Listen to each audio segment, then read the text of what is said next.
وحق لا اله الا الله اللي هحكيه دلوقتي حصل.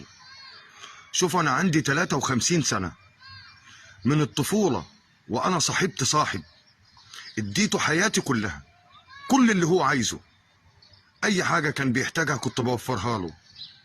كسرت نفسي لناس كتيرة قوي عشان اوفر له اللي هو عايزه وعشان ما يحتاجش لحد.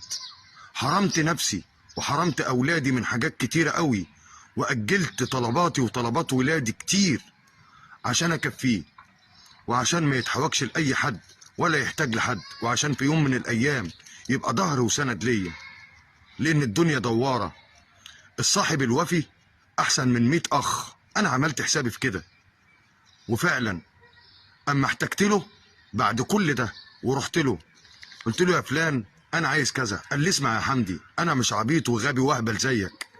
قلت له مش فاهم. قال لي انا مش هديك حاجه، انا يا حمدي اخد ما اديش. والله العظيم حصل. وعلى فكره انا الغلطان فعلا.